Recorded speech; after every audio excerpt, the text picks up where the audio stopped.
La radio HD FM. La voix des communautés au cœur de l'action humanitaire, la voix des humanitaires au service des communautés. C'est l'heure de votre journal en français.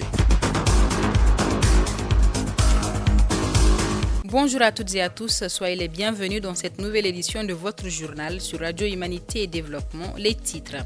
Gao se mobilise contre les violences faites aux femmes. L'Association malienne pour la solidarité et le développement AMSOD honorée au Golden People 2025. Et à présent, le développement de ces titres. La radio HD FM. À Gao, la population s'est rassemblée pour affirmer son refus des violences faites aux femmes et aux filles. Ce samedi 29 novembre 2025, la ville a donné le départ officiel de la campagne des 16 jours d'activisme contre les VBG dans une ambiance empreinte d'unité accompagnée d'une chanson rendant hommage aux mères et aux sœurs. La cérémonie organisée au sein de la structure régionale en charge de la promotion de la femme, de l'enfant et de la famille a réuni autorités locales, organisations humanitaires, partenaires internationaux et membres de la communauté, tous mobilisés pour défendre les droits des femmes. Les intervenants ont insisté sur l'importance de sensibiliser les communautés afin de garantir un environnement sûr et respectueux pour tous, rappelant que la lutte contre les violences est une responsabilité collective. Suivons le reportage de notre correspondant à Gao, Soumeila Sagara. À Gao, la cité des Askia s'est levée d'une seule voix pour dire non aux violences faites aux femmes et aux filles. Ce vendredi 28 novembre 2025, la campagne des 16 jours d'activisme a été lancée à la direction régionale de la promotion de la femme, de l'enfant et de la famille.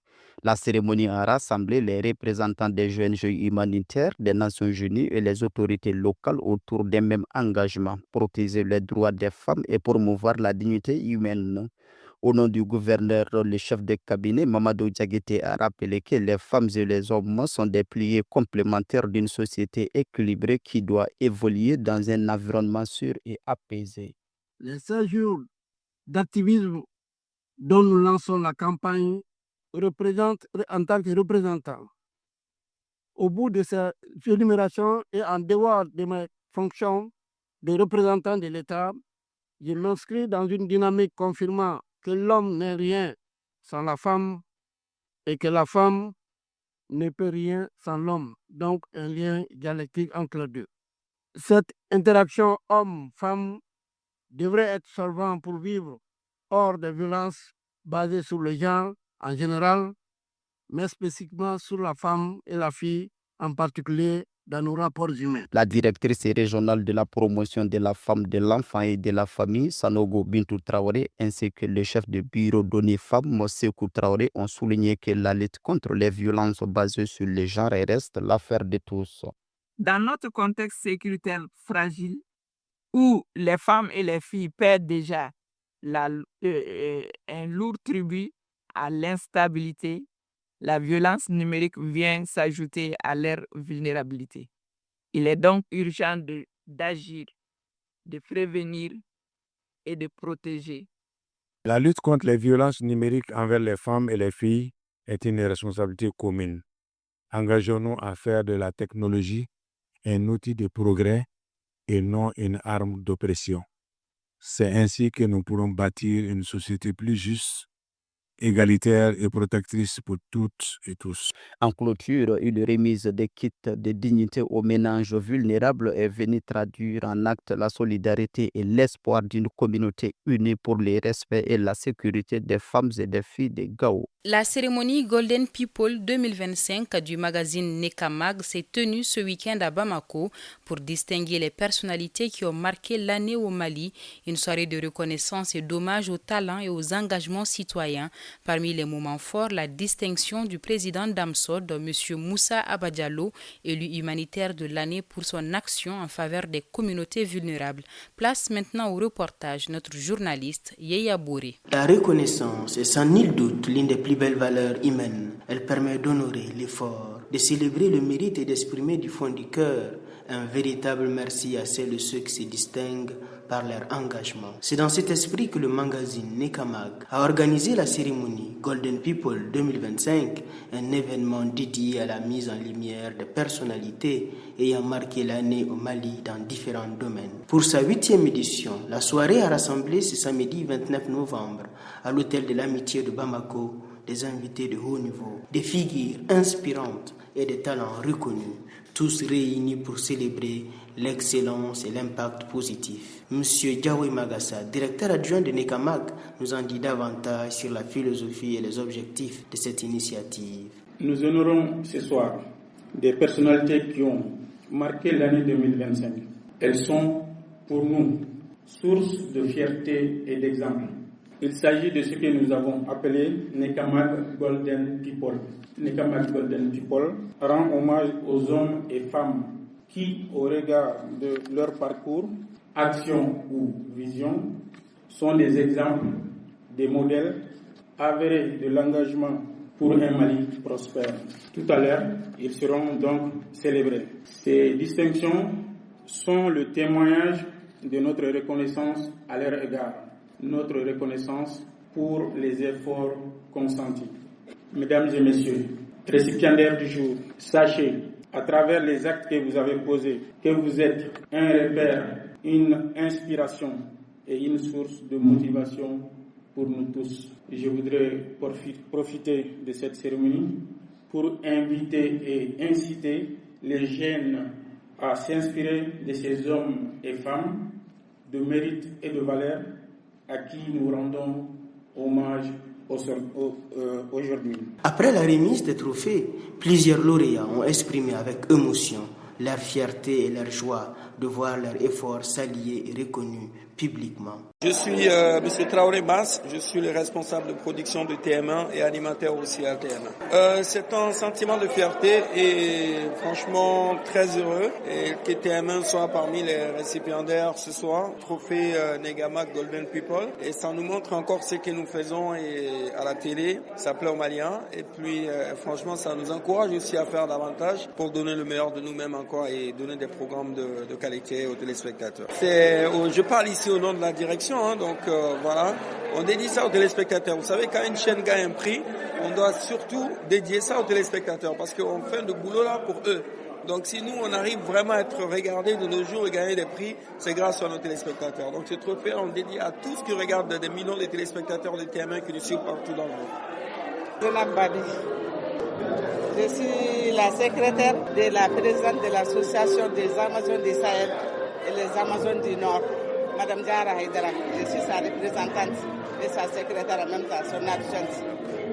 Non, on est très heureuse, très contente vraiment. Notre présidente aussi très contente, très heureuse. Et on remercie Nekamag. Vraiment, on est très fiers et on est contente. Je n'ai pas de mots à dire. Malik Tchena Dramé, groupe Nyogolo. Ça nous fait plaisir, ça nous va tout droit au cœur. Bon, c'est bon, nos efforts ont été récompensés. Merci beaucoup. Bon, nous dédions cette soirée à tous les comédiens du groupe Nyogolo et notamment Feu l'accident, Ténément Sanogo qui nous a quittés et à Salim Silla. Lors de cette cérémonie prestigieuse de Nekamag Golden People, l'ONG AMSOD a brillamment rayonné à travers la distinction attribuée à son président, M. Moussa Abadiallo, sacré humanitaire de l'année. Un hommage mérité pour un leader dont la constance, les sacrifices et l'engagement indéfectible au service des communautés les plus vulnérables forcent l'admiration. Ce trophée consacre non seulement son parcours exceptionnel, mais aussi la vision humanitaire qu'il porte, une action fondée sur la protection, la redevabilité, l'inclusion et un impact durable au cœur des zones les plus touchées par la crise. M. Diallo, fidèle à son humilité, a dédié cette reconnaissance à l'ensemble de ses collègues d'AMSOD, saluant leur dévouement quotidien et leur détermination à transformer des vies. Écoutons-le. Je reçois cette distinction avec une très grande humilité et pour moi c'est une reconnaissance du travail que l'ensemble des acteurs humanitaires effectuent sur le terrain en assistant les communautés qui sont justement affectées par les conflits. C'est pourquoi donc je dédie donc ce trophée-là à l'ensemble des humanitaires, à tous ces hommes, à toutes ces femmes qui se battent jour et nuit pour préserver la dignité des personnes qui sont affectées par les crises, pour donner de l'espoir à tous ces enfants qui n'ont plus la chance d'aller à l'école, pour donner justement de la santé à toutes ces femmes aussi qui sont donc dans les zones affectées par les crises.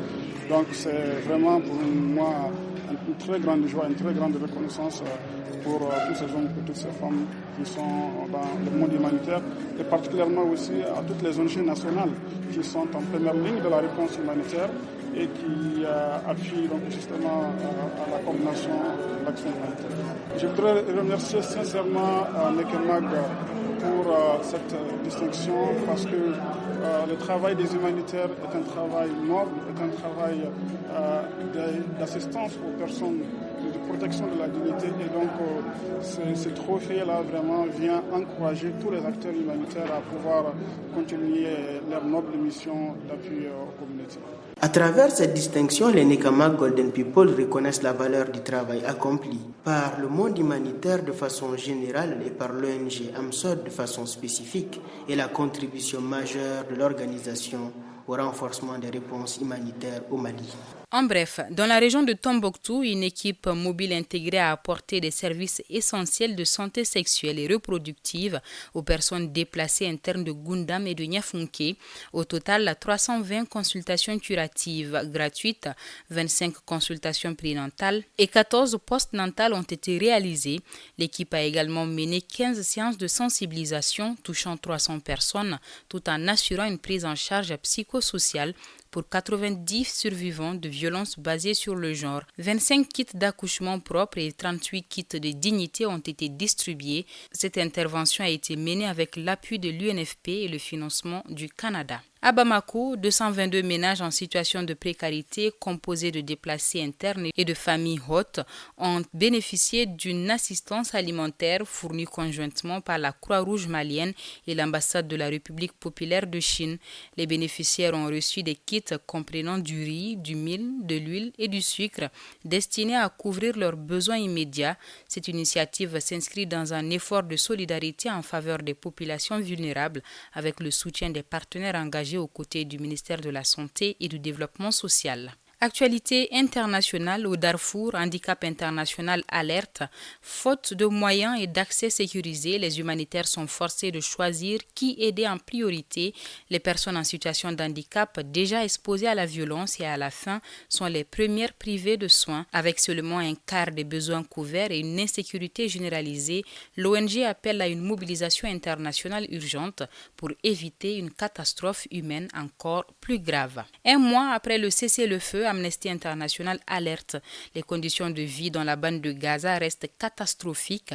Malgré la diminution des bombardements, l'accès à la nourriture, l'eau, aux soins et à l'aide humanitaire demeure extrêmement limité. Selon l'organisation, ces restrictions continuent d'exposer la population palestinienne à une crise profonde marquée par des pénuries de médicaments, une aide insuffisante et des infrastructures impossibles à réparer. Plusieurs centaines de personnes ont encore été tuées depuis le 10 octobre et des milliers de malades restent sans possibilité d'évacuation. Amnesty appelle à un accès humanitaire sans entrave et au respect des décisions de la Cour internationale de justice. C'est tout pour cette édition de votre journal sur Radio Humanité et Développement HDFM. Merci de votre fidélité. Cette présentation vous a été proposée par Bibata Mamotouré avec la mise en onde de Salim Djouara. La radio HDFM.